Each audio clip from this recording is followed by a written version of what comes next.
বাবা যখন পকেট থেকে তার শেষ সম্বলটুকু বের করে দিয়ে তোমার হাতে দিয়ে ট্রেনের টিকিটটা কেটে দিয়েছিল, তখন তার চোখে একটা স্বপ্ন ছিল। তিনি ভেবেছিলেন তার সন্তান দেশের একটি বড় পাবলিক বিশ্ববিদ্যালয়ে চান্স পেয়েছে, এবার তার ভাগ্য বদলাবে। আর তুমিও বুক ভরা আশা নিয়ে কুষ্টিয়া ইসলামী বিশ্ববিদ্যালয়ে হলে পা রেখেছিলে। কিন্তু তুমি কি জানতে যে হলকে তুমি তোমার নিরাপদ আশ্রয় ভাবতে, ঠিক মাঝরাতে সেই হলেরই একটি অন্ধকার গণরুম তোমার জন্য আস্ত একটা নরক হয়ে অপেক্ষা করছে।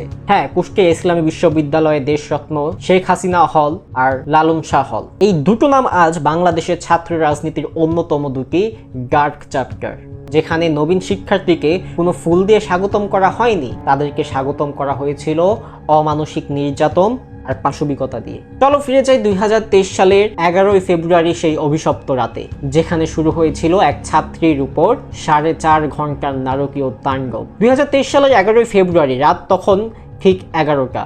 ফিন্যান্স বিভাগের প্রথম বর্ষের ছাত্রী ফুলপুরি খাতুনকে ডেকে নেওয়া হলো শেখ হাসিনা হলের গণরুমে। অপরাধ, শাখা ছাত্রলীগ নেত্রী সানজিদা চৌধুরী অন্তরার সামনে নাকি সে বেয়াদবি করেছে। ব্যাস, বন্ধ হয়ে গেল ঘরের দরজা।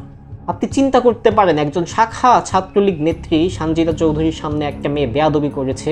ভাবতে পারেন বিষয়টা, যেই নেত্রী বুকের মধ্যে 71-এর মুক্তিযুদ্ধের চেতনা ঠুসে ঠুসে ভরা, যেই নেত্রী কিনা রাজপথে স্লোগান দেয় জয় বাংলা, সেই নেত্রীর সামনে বেয়াদবি, এটা কি মেনে নেওয়ার মতো? অবশ্যই না। এই কারণেই রাত্রেবেলা শেখ হাসিনা হলের গণরুমে ডেকে নেওয়া হয় ফুলপুরিকে। একটা নিঃসঙ্গ অসহায় মেয়েকে ঘিরে ধরলো একদল হিংস্র তরুণী। অন্তরা নির্দেশ দিলেন, রুমে যতজন আছিস প্রত্যেকে একে একটা করে থাপ্পড় মারবি। শুরু হলো নির্মম মানসিক আর শারীরিক লাঞ্ছনা। ফুলপুরি ফোন করে নেওয়া হলো যাতে সে কারো কাছে সাহায্য চাইতে না পারে। ভয়ে অপমানে কাঁপতে কাঁপতে এক পর্যায়ে ফুলপুরি সেই পিশাচ নেত্রীর পা ধরতে বাধ্য হন, কিন্তু তাতেও তাদের বিকৃতি ক্ষুধা মেখেনি। ক্ষমতার চরম দম্ভ দেখাতে গিয়ে ফুলপুরিকে সম্পূর্ণ বিবস্ত্র করে মোবাইল ফোনে ভিডিও ধারণ করে এবং হুমকি দেয়, মুখ খুললে এই ভিডিও ইন্টারনেটে ছেড়ে দেব।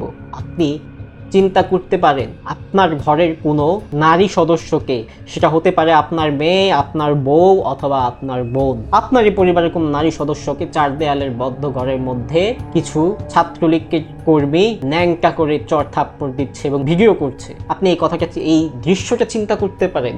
আপনাকে 5 সেকেন্ড সময় দিলাম, আপনি একটু চিন্তা করুন তো। আপনি পারবেন না, এই বীভৎস চিত্রটা আপনি চিন্তা করতে পারবেন না। কিন্তু দুঃখের বিষয় হলো, এই নরপশুগুলোর সমর্থক আমাদের সমাজে, আমাদের ক্লাসে এখনো বসবাস করে। 4.5 ঘন্টার সেই আদিম বর্বরতা সহ্য করে ভোরের আলো দেখেছিলেন ফুলপুরি। আল্লাহ তাআলার কাছে অশেষ শুকর, কারণ আমাদের ছাত্রলীগ, শাখা ছাত্রলীগের নেত্রী সামনে বেয়াদবি করার পরও সে তাকে কৃপা করে জীবিত হল থেকে বের হতে দিয়েছে। এটা তার উদারতা ছিল, কারণ ওই সময় তাদের অনুমতি ছাড়া গাছের পাতা নড়তেও ভয় পেত। শাখা ছাত্রলীগ নেত্রী সানজিদার সামনে বেয়াদবি করার পরও সানজিদা যে একটা বেয়াদবকে মাফ করে দিয়েছে, খুন করেনি, এটা তার উদারতা ছিল। না, এটা আমি বলছি না, এই কথাটা বলে ওইসব ব্যক্তি যারা কিনা এই দলের সমর্থক। সবাই ভেবেছিল ফুলপুরির ঘটনার পর ক্যাম্পাসে থাকা শকুনগুলোর বোধোদয় হবে, আর কারো উপর হামলে পড়বে না কখনো। এবার একটু ক্যাম্পাস শুধরবে, ক্যাম্পাসের প্রশাসনের সচেতনতা বৃদ্ধি হবে, কিন্তু তা ভুল ছিল। 2024 সালের 7ই ফেব্রুয়ারি প্রমাণ করলো ক্ষমতার অন্ধ অহংকার আর বিকৃতির ক্ষুধা এত সহজে মেটে না। এবার ভেনু ইসলামী বিশ্ববিদ্যালয়ের লালন শাহ হলের 136 নম্বর কক্ষ। আলফিক বিভাগের এক নবীন ছাত্রকে বলা হলো, বড় ভাইদের সাথে পরিচয় হতে আয়।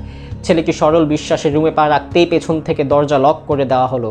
রুমের ভেতর রোদ পেতেছিল ছাত্রলীগ কর্মী সাগর প্রামাণিক আর মুদ্দাসির খান কাফি সহ কয়েকজন সিনিয়র। তাদের চোখে কোনো বড় ভাইয়ের স্নেহ ছিল না, ছিল এক পশুর হিংস্রতা। কোনো কিছু বুঝে ওঠার আগেই শুরু হলো অকথ্য গালিগালাজ। ছেলেকে বুঝতে পারলো সে এমন এক ফাঁদে পড়েছে যেখানে চিৎকার করলেও বাঁচানোর কেউ নেই, কারণ যারা তাকে ধরে নিয়ে এসেছে তারা তো জয় বাংলার লোক। তাদের বুকে তো আছে মহান মুক্তিযুদ্ধের চেতনা। রাত 12:30 থেকে ভোর 4:30, টানা 4 ঘন্টা ধরে সেই বন্ধ করে যা ঘটেছিল তা সভ্য সমাজের যে কোনো মানুষের বিবেককে চূর্ণ বিচূর্ণ করে দেওয়ার জন্য যথেষ্ট। পরিচয় নেওয়ার নামে ছেলেটির উপর প্রথমে চালানো হলো শারীরিক নির্যাতন। রাত 12:30 থেকে ভোর 4:30, টানা 4 ঘন্টা ধরে সেই বন্ধ করে যা ঘটেছিল তা সভ্য সমাজের যে কোনো মানুষের বিবেককে চূর্ণ বিচূর্ণ করে দেওয়ার জন্যই যথেষ্ট। পরিচয় নেওয়ার নামে ছেলেটির উপর প্রথমে চালানো হলো শারীরিক নির্যাতন। হাতে তুলে নেওয়া হলো শক্ত লোহার রড, সেই রড দিয়ে তাকে নির্মমভাবে পেটানো হলো। কিন্তু নির্যাতনকারীরা শুধু পিটিয়ে শান্ত হয়নি, তাদের ভেতরে পাশবিক বিকৃতি তখন চরম সীমায়। তারা সেই নবীন ছাত্রকে জোরপূর্বক সম্পূর্ণ উলঙ্গ করে ঘরের ভেতরে একটা টেবিলের উপর দাঁড় করিয়ে রাখলো। এরপর তাকে নাকে খত দেওয়ানো হলো এবং জোর করে স্ক্রিনের সামনে বসিয়ে পর্নোগ্রাফি দেখতে বাধ্য করা হলো। ক্ষমতার এমন নোংরা এবং বিকৃতি রূপে কোনো শিক্ষা প্রতিষ্ঠান কল্পনা করা যায়? সকালে তার সমস্ত বিছানাপত্র ডাস্টবিনে ছুঁড়ে ফেলে দিয়ে হুমকি দেওয়া হলো, কাউকে বললে ক্যাম্পাস থেকে তোর লাশ বের হবে। একটা 20 বছরের মধ্যবিত্ত তরুণের মনে সেই রাতে কি ঝড় বয়ে গিয়েছিল তাকে আমরা আন্দাজ করতে পারি। যে ছেলে কি জজ ব্যারিস্টার হওয়ার স্বপ্ন নিয়ে আইন বিভাগে পড়তে এসেছিল, তাকে প্রথম রাতেই উপহার দেওয়া হলো একা জীবন বয়ে বেড়ানোর মতো মানসিক ট্রমা।